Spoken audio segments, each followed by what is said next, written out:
Credit cards. We all have one of them in our wallets or mobile phone nowadays. If you know how to use it properly, credit card could be a great tool to manage your money. But if you don't know how to use it, credit card could be your nightmare. Join me and Alex today to learn about credit cards, how to choose and how credit card works. And we'll also touch on what's a new trend, Afterpay and Zip Pay. Welcome to the Money DNA channel. Money DNA is a financial fitness community where we bring everything about money and beyond money concepts in life to help you create healthy money habits and to be financially fit for good. It is important to understand that the advice is general in nature and does not take into account your personal objectives, financial needs, and overall well-being situation, and it may not be appropriate for you. Hi everyone, it's Winnie here. Thank you for tuning into Money DNA. We'll be looking at credit card, a great tool or a nightmare for money management. Join me today is Alex May. Alex has nearly 7 years of banking and finance industry experience. His experience is across home lending credit assessment analyst to personal banking consultant in Big Four banks. With his work, he helps customers achieve his banking and also finance needs and offering the support to guide them on their journey. Alex, welcome to Money DNA again. Pleasure to be here, Winnie. So, Alex, last time since we talked about a bank account, I thought that it would be really great for us to touch on with another common tool, credit card. So before we start, let me just ask you, do you have your credit cards? I do have a credit card. And do you use credit cards? Every transaction I can. Oh, cool. So would you agree that credit card could be a good tool when it comes to money management? Can definitely be a great tool if used properly. Yes, I think that I like the words that you just say, if you use it properly. So would you agree that credit card could be also a nightmare? If you're not sort of educated into how credit card facility works, or if you're not very good with your existing funds in an everyday banking account or budgeting, then it can be a nightmare and it can lead to some consequences with your finances. Yeah, totally agree with that. I have no idea how many clients that come to us in the past or even up to now, that people coming over here for debt consolidation, or even if they are trying to refinance but couldn't because of the high level of debt.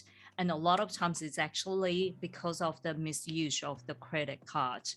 So I think what we are going to do today is, why don't we just talk about credit cards, how to choose a credit card and how does credit card works, so that we are going to have a better understanding about having credit card as a great tool for our money management. So now, before we jump into that, can you please just give us a quick summary about what credit card is and also how we choose a credit card then? So a credit card is a facility where the bank gives you their money to use. Yep. It can be for whatever the purpose is, but it's important. So with an available credit limit, this can be anywhere from usually about $1,000, $3,000, $6,000, $15,000, depending on serviceability and income and credit assessment by the finance institution, and can be used for an array of purposes depending on what you're coming to open the credit card for. Right. So let's talk about the purpose to start with then. I remember when we were working in the branch, of course, most people come to the branch and just say that, hey, I would like to have a credit card. Like what you just said, it still depends on your serviceability. It still depends on your credits and everything. So it's not like everyone is going to be able or eligible for a credit card. But then if they pass that, what sort of purposes do most people have, or what sort of credit cards can we choose? So there's a variety of purposes people come in for credit cards. If it's for a first time opening a credit card, some people want this for travel or emergency purposes, to have as a backup facility just in case, or some hotels will require a credit card as security for deposit. Some people also want to start using them for everyday purchases to better manage their existing funds and hold on to their existing funds until the credit card payment is due. Some people also have existing credit card debt that they wish to balance transfer from another owing credit card facility with another financial institution because they are paying too much interest on that credit card, and they're applying for the bank they're applying for will offer a 0% balance transfer, a 0% interest balance transfer for a certain amount of time. So it's also a sort of debt consolidation method. Couple other purposes for interest-free purchases for furnitures or goods. So that are done by smaller finance companies when you go to JB Hi-Fi or Harvey Norman to buy like a TV over 2 years. And some people do it for rewards. So for flight points or mostly flight points and some rewards programs. Yeah. I know that a lot of people actually love the idea of having credit cards because of rewards. You collecting points and then that you are going to be able to exchange something in the future. You touch on with something that I found is quite a common norm, which is, especially for first home buyers, they use a credit card, especially going to purchasing furniture. And like you said, like some of the furniture shops and also big supermarket or different types of shops provide cards like G cards or Latitude cards with an interest free and for a certain period of time. But then after that, it actually becomes a big issue. So I guess that my question here is, do you think, because I heard a lot of people saying that credit card money is our money? Credit card money is not your money. That's an important thing to remember. Credit card money is the bank's money. And if you don't pay the bank back their money, they're going to start charging you penalties.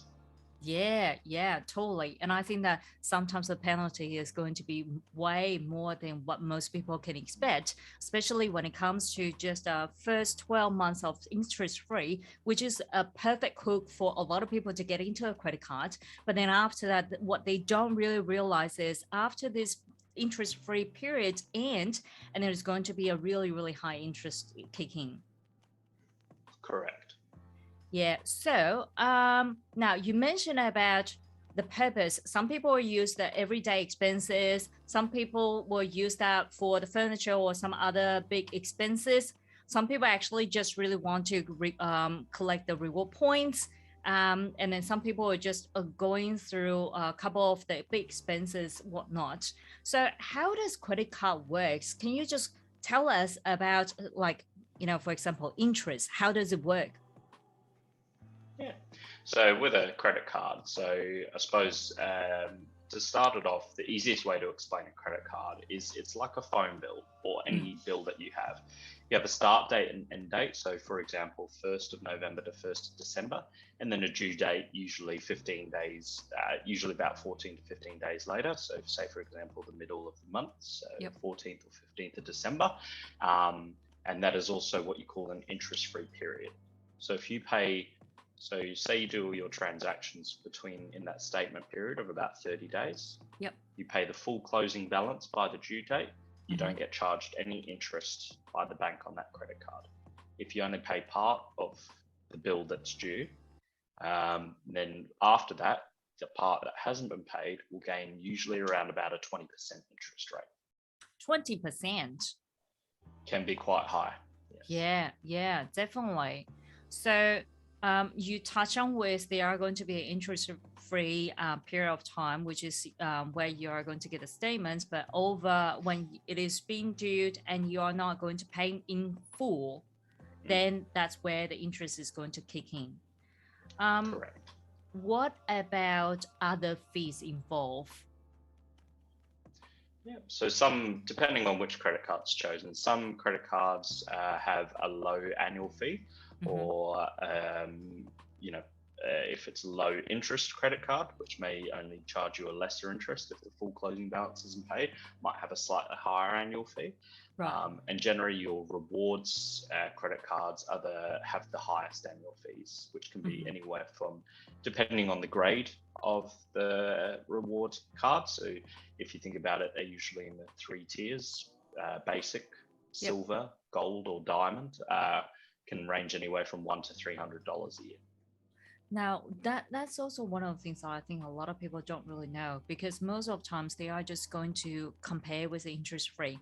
You touch on with one thing as an annual fee. So can I just ask you, why do we need to have an annual fee, and what the annual fee is going to cover?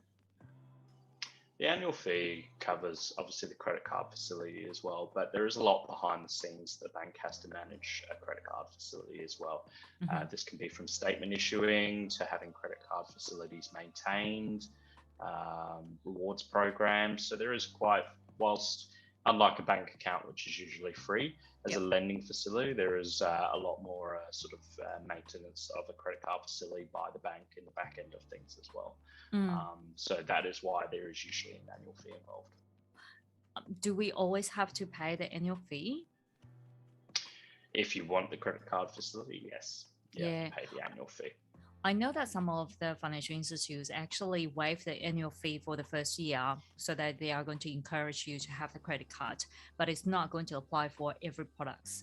But I guess that, would it be fair to say, since every credit cards will have their interest and also the annual fee, when it comes to a high annual fee, maybe the interest rate will be lower, and vice This can versa?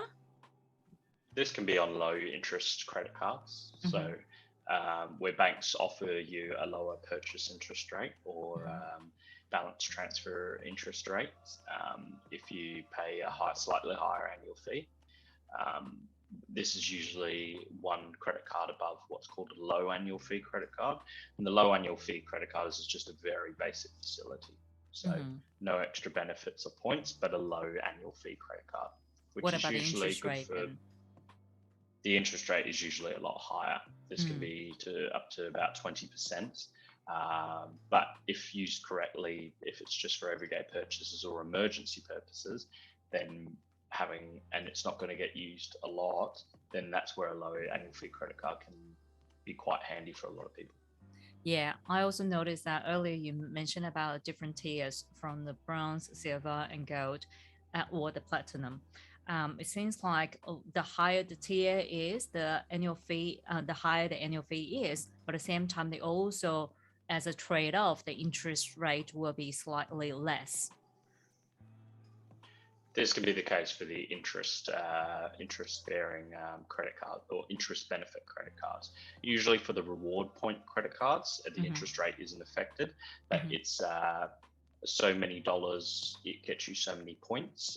You can usually get a higher acquisition of points per dollar with a higher tier credit card, and also additional insurance, complementary insurance, credit card insurances, which also come with the credit cards.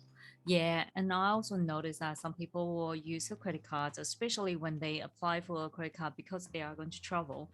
And then some of the credit cards even offer for the travel insurance.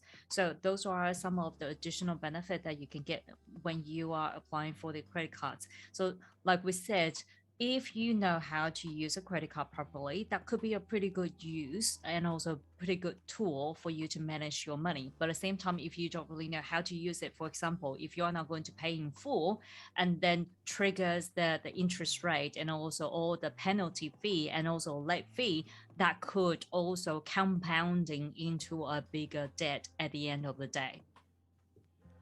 Correct. And if you use the full facility limit, say for example 6 or 10,000, depending on your serviceability assessment of what you're available to lend, that can be potentially hundreds of dollars each month out of your budget to be able to pay a credit card, which could be put towards savings or taking out for a nice meal or family outing as well. So to consider those things when gaining a credit card is quite important. That's where, as we've touched base before on obviously purchases of furniture and goods, where some companies like JB Hi-Fi or Myers will offer you 24 months interest free to purchase a product. It's usually to do with a GE or Latitude credit card facility.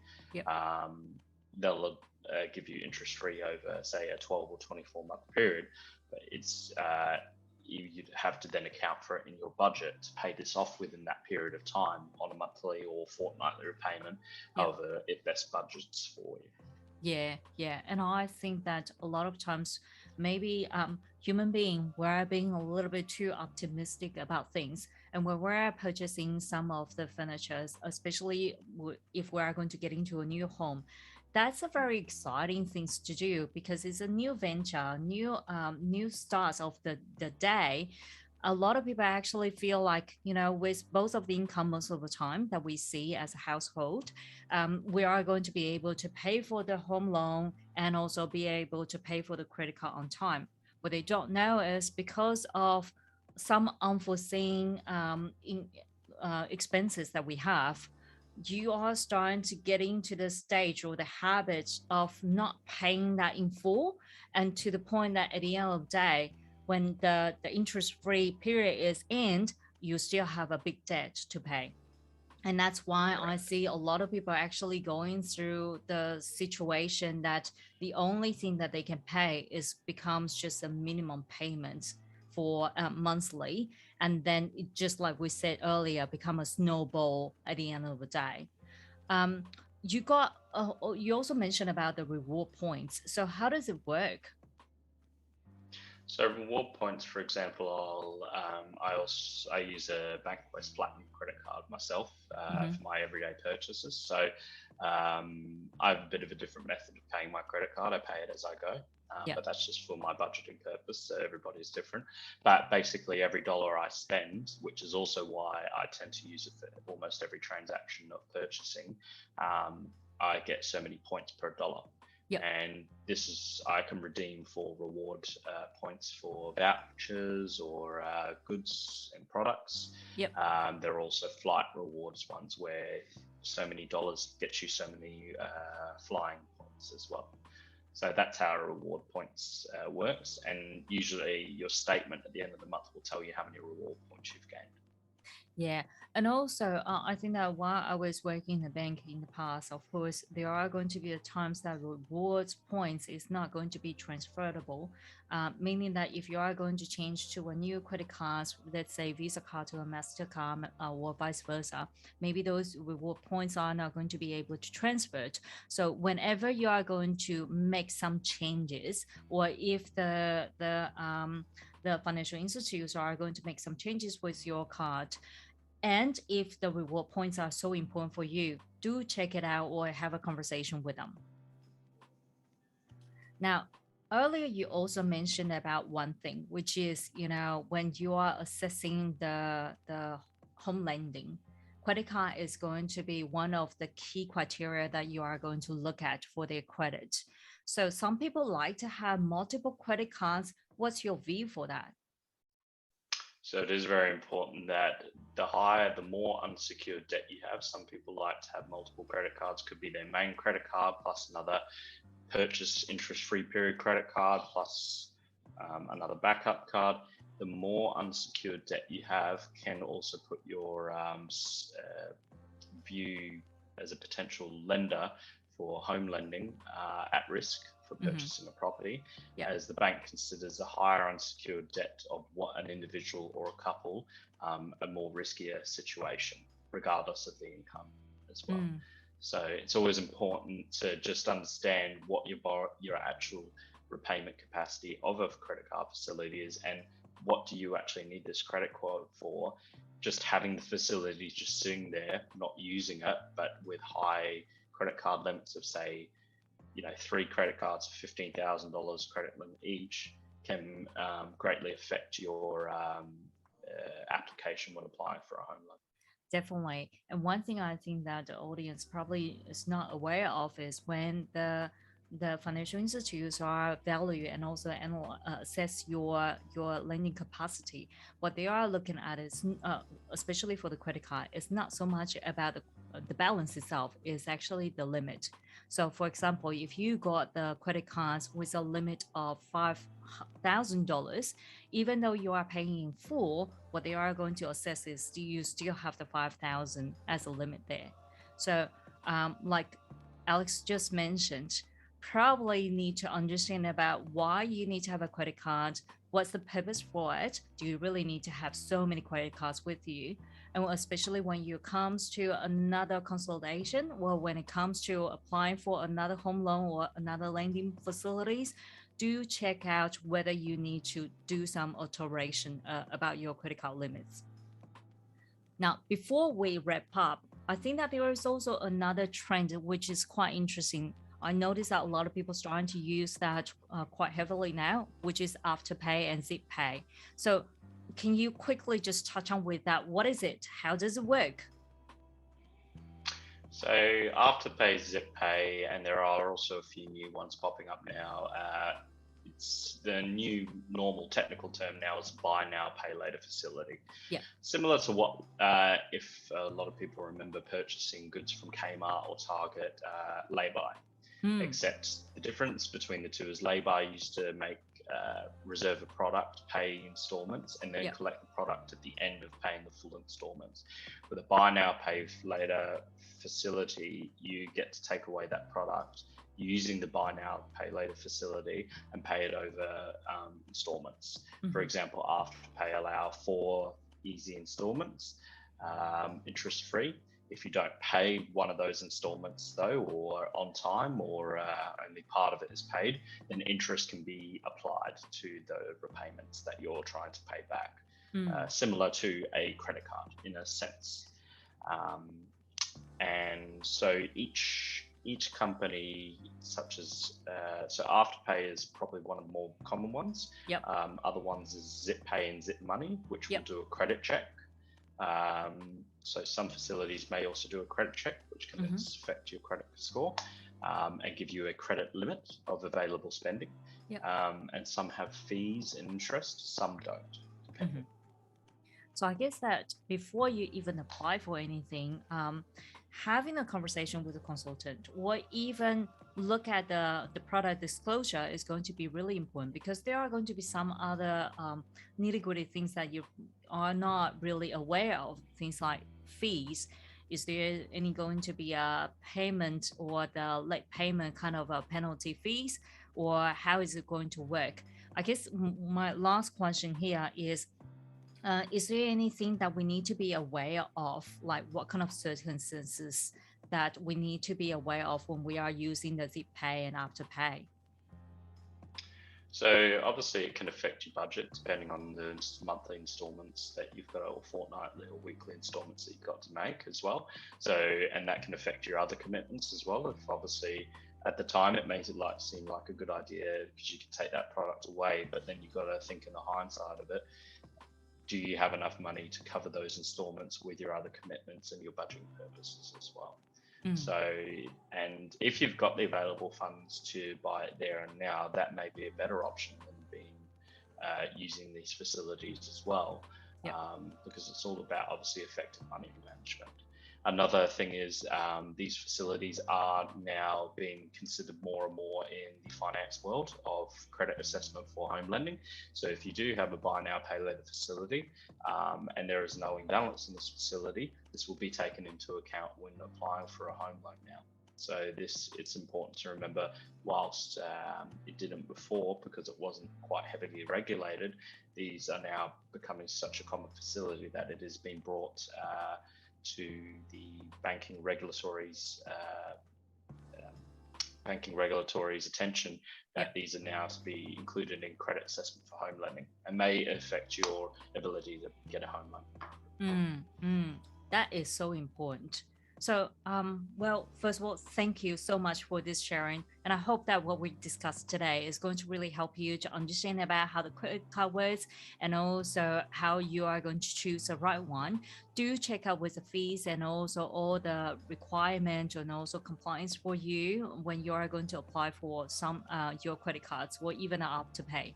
So I think that what I'm going to do with a summary is, one of the key things that you mentioned, which is so important, credit card is still a lending facility. So you are utilizing bank's money. It's not your money. So if you are going to be able to use credit cards for the money management, that could be a really good tool. But at the same time, you also need to use it responsibly.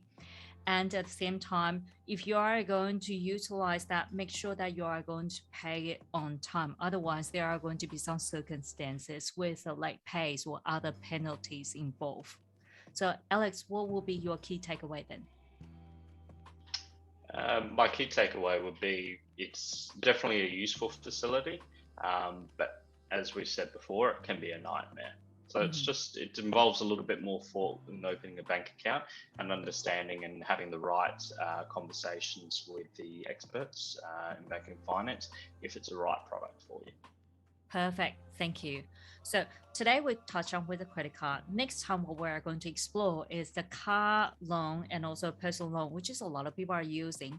Car loan, personal loan, considered as a secure and non-secure lending. So do check it out for our next session. Now, if you like what we share or you think someone may benefit from the content, please like, share, or subscribe our channel. And if you'd like to book a complimentary consultation about your money DNA, or if you'd like to contact Alex for general ideas for the bank's needs, the link and the contact detail will be captured down below. You can also leave your questions or comments below, and we'll come back to you as soon as possible. Thank you for joining us today, and please keep financially fit and healthy. We'll see you next time. Bye.